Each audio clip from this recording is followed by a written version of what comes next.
for a young lady to be out alone. Do you live here? No. Then you must be visiting here, are you? My name is Frances Elizabeth Wright. I live at 67 Tivoli Road. I'm lost. Oh, you're lost. Could you take me home, please? I'm afraid. I should say I will. Come on with you. That's the way it began. Nothing extraordinary. For in a large city like London, a lost child is such a common occurrence that many a far-seeing bobby arms himself with a bag of chocolates in addition to his nightstick. No one suspected that this was the beginning of a case that was to rock all England.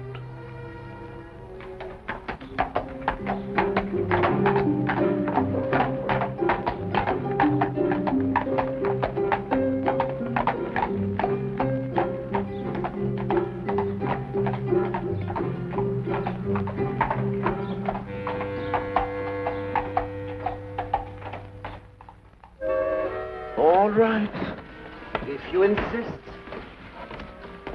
I know this man isn't going to do us any good. But what's the use of talking to you?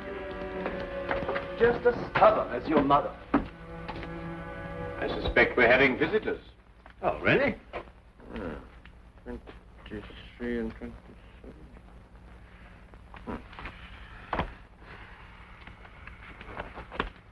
Come along, Nebuchadnezzar. I don't think you're quite dressed to receive attractive young ladies. Now, in you go.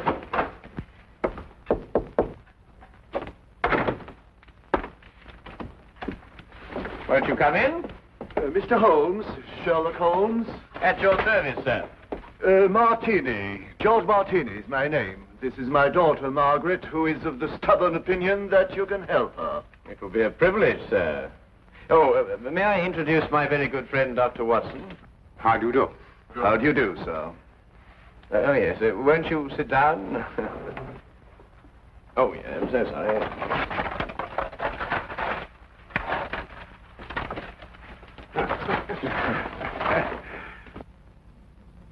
How can I be of any assistance to you? This is rather a confidential matter. Oh, yes, yes. Dr. Watson is both the soul of discretion and my invaluable colleague in all my cases, especially the more delicate ones. I see. Well, there's this fellow, Richard Trevor is his name, who's been courting Margaret here. A sly one, if I ever saw one. I could tell by the shape of his ears, and the fact that he belonged to that upstart Shield and Castle club. There was nothing wrong with his ears. They were beautiful, both of them. Nevertheless, he gave her the impression that he was going to see me last night and ask for her hand in marriage. Instead, the scoundrel sent me some fantastic note about being detained and then never appeared at all. I want you to find out what happened to him. What did Mr. Trevor say in his note? That he would be detained because he had run into a little girl who was lost and was taking her home. Have you made any inquiries at his home? Yes, with Father, of course. I don't think it's genteel to go to a man's rooms, even if he is your fiancé. Quite right. Quite right. There was no sign of him, but his clothes were all there. He wouldn't run off without his clothes, would he? No, hardly. Pure guess. A deduction. Just as I deduced that you have a scar on the left side of your head, which you received in a naval battle. I'll be bound. How did you know that? Well, a right-handed man normally parts his hair on the left. Your parting is on the right, thereby indicating that you've changed it at some time or another to hide a mark. As to how you got it, that's obvious to me by the fact that you carry on your watch chain the insignia of His Majesty's ship Assault, which everyone remembers distinguished herself heroically off the coast of Africa. Well done, Holmes. I declare, well done. Will you investigate, Mr. Holmes? We'll look into the case immediately, Miss Martini. And as soon as we have any information for you, we'll let you know. I shall be forever in your debt. Mm-hmm. Or I will be after I see his bill. Here's our address. That won't be necessary, sir. I saw it marked on your hatband when you came in. If you'll forgive me, sir, a rather extraordinary precaution against the loss of a bowler only worth 2 guineas. Come, dear.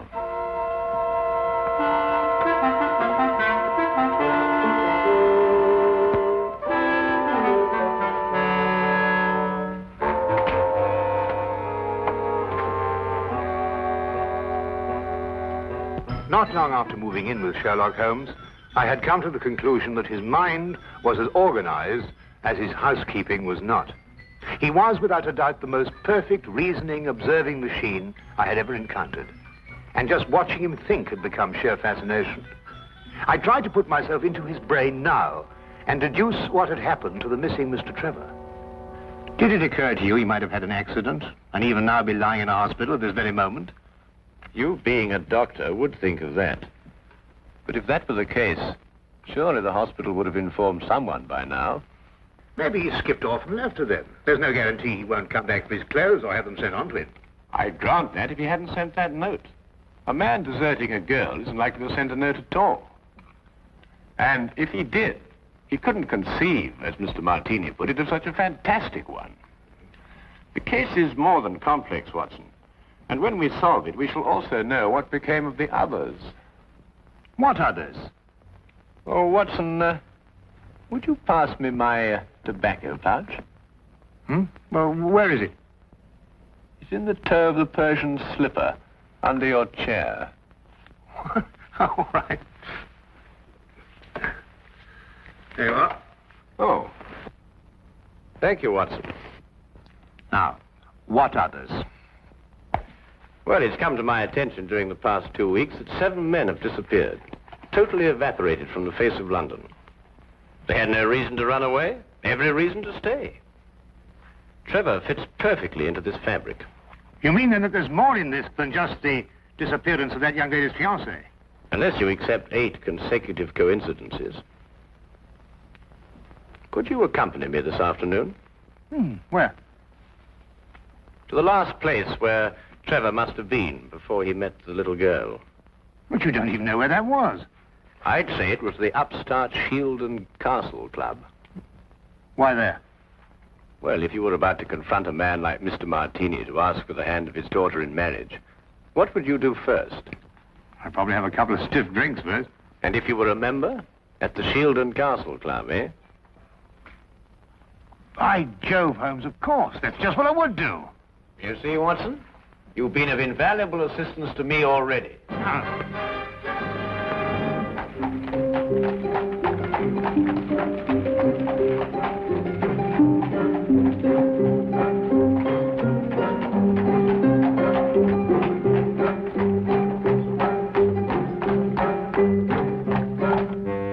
But you must tell us if he was here last night. He's missing. We're trying to find him. It's no use, sir. You'll have to do without my help. This is a gentleman's club. What has that got to do with it? He may not want to be found, if you know what I mean, sir. Now, look here. That's the way it is, sir. I'm sworn to preserve the privacy of our members. And having 2 little tots to feed, I'm not one to invite getting the sack.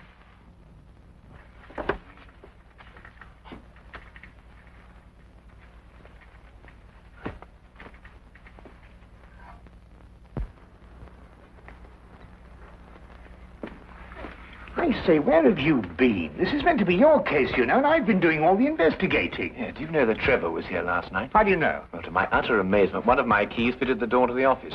I went through all the chits and found one signed by him. It's just as you thought. He boasted his courage with the aid of stimulants from the bar. Do you mean you've broken into the office? Do you want to have us arrested? Us? Yes, by keeping the barman occupied, you served as my accomplice. Now, really, Holmes, you've gone too far.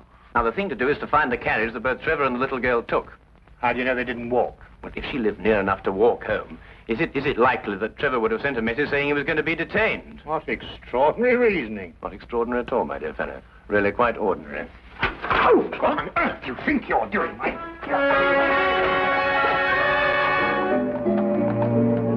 Finding the cabbie who picked up Trevor and the little girl was a matter of stationing ourselves at the hack stand outside the Shield and Castle Club and doggedly questioning every driver who stopped there. One finally remembered the pair, but owing to brisk business that night, could not be at all sure where he set them down. The address he brought us to was a guess, and from the looks of it, a very bad one. Well, I think we're on a wild goose chase. Doesn't look as if they've lived here for a long time. Do you realize these papers are at least a week old? Well, then the cabbie made a mistake. He's brought us to the wrong address. Do you know, without very much difficulty, I think I might be able to... Holmes, please, not again. You good fellow, keep a good lookout, will you? Look, Holmes, this is housebreaking. We can go to prison for years for this. You can't just go opening doors all over London just because... Holmes, no, there's somebody coming. Just stand in front of him and behave quite normally, eh?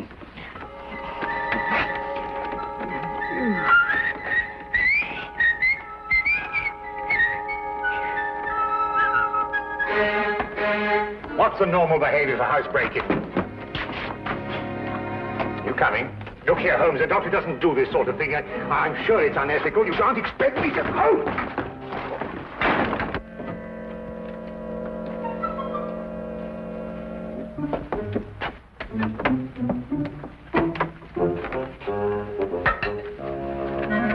What are we looking for?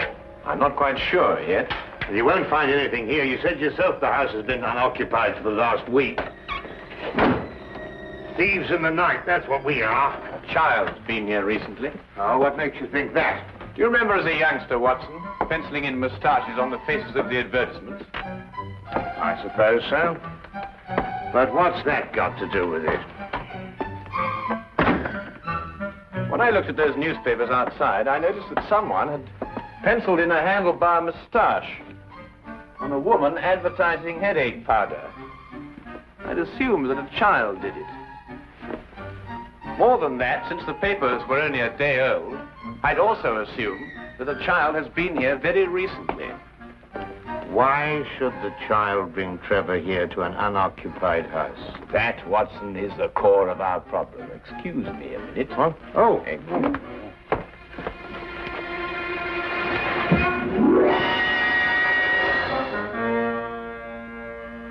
Good heavens!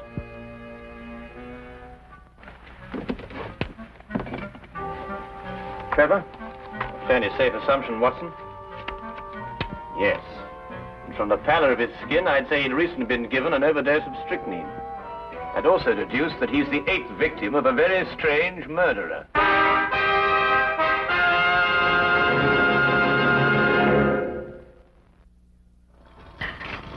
Dash the tea, Holmes. I'm waiting for some word from you. About what? Well, about the murder. Ever since we got back here, you've behaved as if nothing had occurred. And yet I'd wager anything that you're hot with some theory as to who's done it and why. I'm afraid we've run out of Indian. I think we've got some china, if I can find it. My guess is it's a cream passionel. Are you ruling out the robbery motive? Trevor was left without a shilling. Oh, that's just some sort of a smokescreen. After all, she... Good heavens, Holmes, what else do you think you're doing? Look, snake poison. Oh, no, don't be silly, Watson. It's China tea. Disregard the labels. I ran out of tin. Here, are you sure? Yes, I'll stake my reputation on it. You'll get you, that is. Rather late for a caller. Good evening, Dr. Watson. Hello, Sergeant. Ah, hello, Wilkins.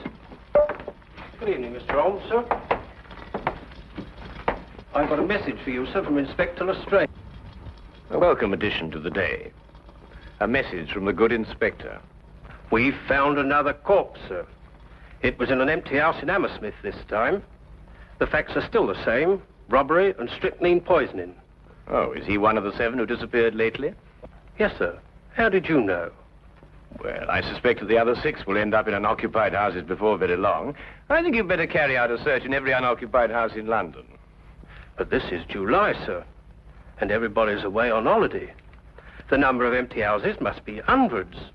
Well, it's that or wait until September when everyone comes back and finds his own corpse. That'd be a very unfortunate situation for the good inspector. To say the least, sir. I'd better give the inspector your advice, sir. Yes, you must let us know what he says. That might be rather embarrassing. Good night, Mr. Holmes. Good night, Doctor. Good night. You know, Holmes, you were right. Trevor's disappearance was linked with the other 7. But what kind of fiend can be at the bottom of it? Well, we'll know more about it when we return from Brighton. Brighton? Yes, unless you'd rather not pursue this any further. There's a 6:10 train leaving in the morning. 6:08. Why Brighton? Because that's where R.J. Cookson lives. The place is R.J. Cookson. He's the man who owns the house in which Trevor was killed. How on earth did you find that out? Oh, no, never mind. It is tea, isn't it? Yes. Oh, I thought it was.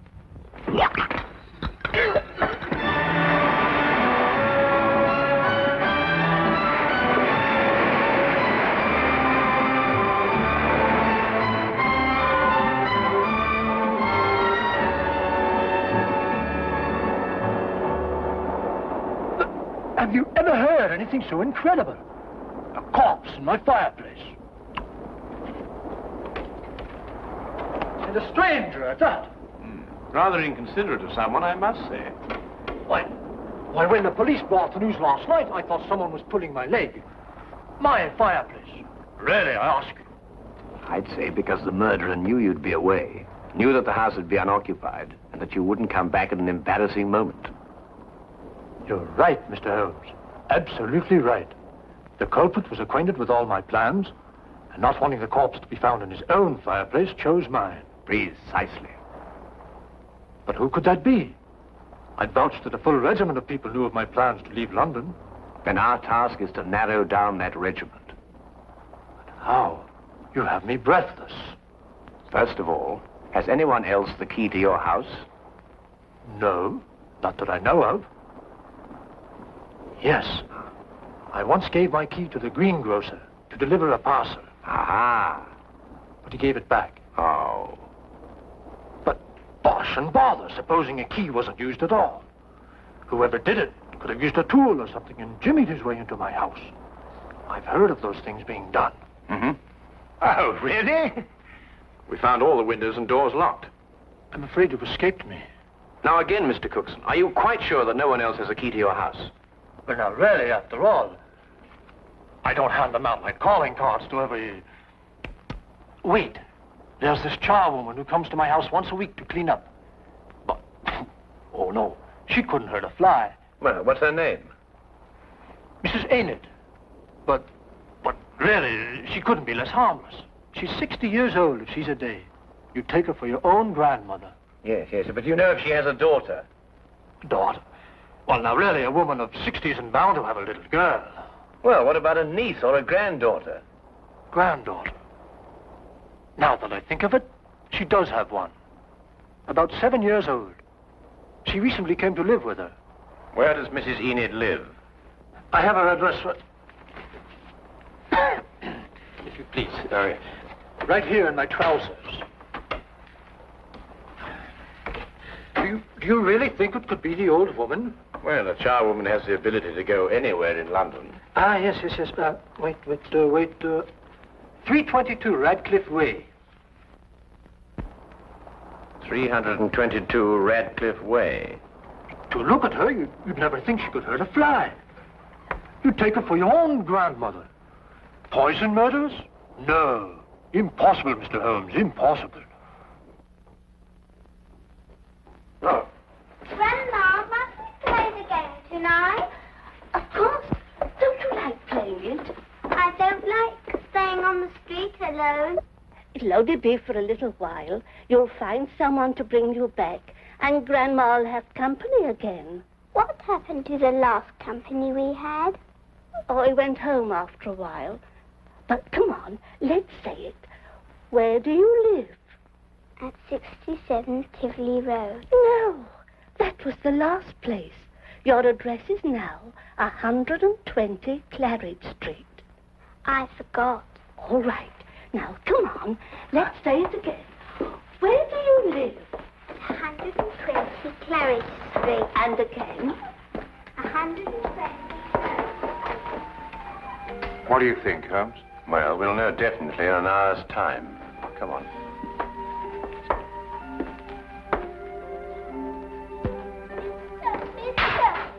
Oh, hello.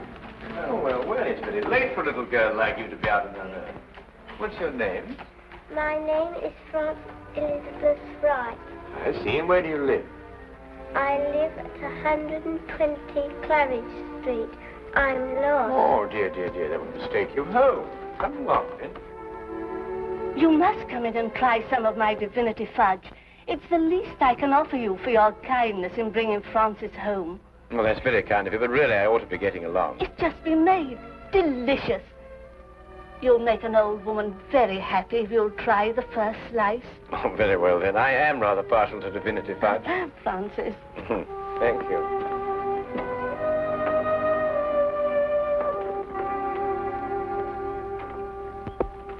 Now, come and sit right here at the table.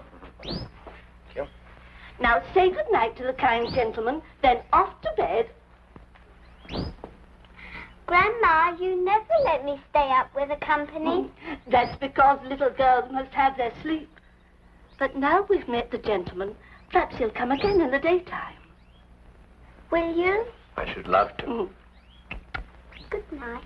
Good night. Good night, birdies. Isn't she a lovely girl? And she'll grow up into a beautiful woman and have a life of ease. Yes, that's the important thing. A life of ease. Time to enjoy the world and... Here, you're waiting for some fudge, and I'm prattling away.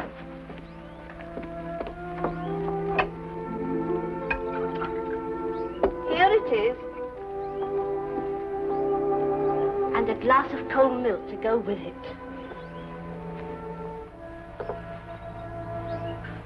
Won't you join me? Oh, no. My doctor would never permit it. I only prepare this sort of thing for people who drop in, like you. I see. Smells very good. If I have one speciality, it's divinity fudge. You'll find it heavenly.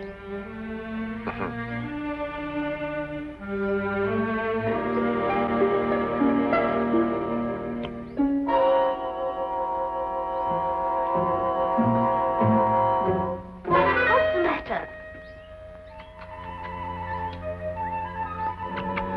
Nothing. I just wanted to give the birds a bit first. Birds don't eat fudge. Oh, yes, they do. They love it. Come on, old chap. Have a... No, you can't. Who are you?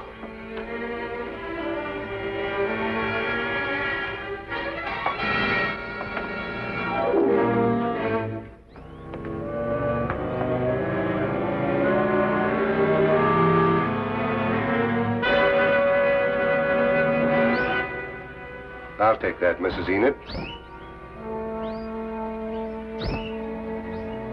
Thank you.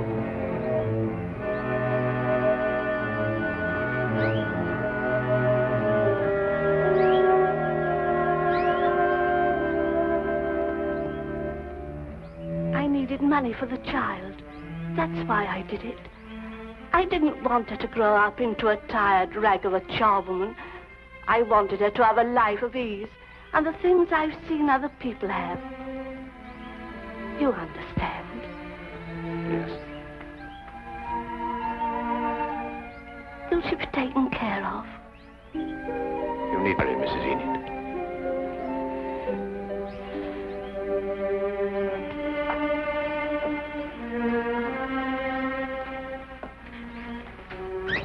I wish now I hadn't tried to poison you. You might have visited us again as you promised, and we'd have been such good friends.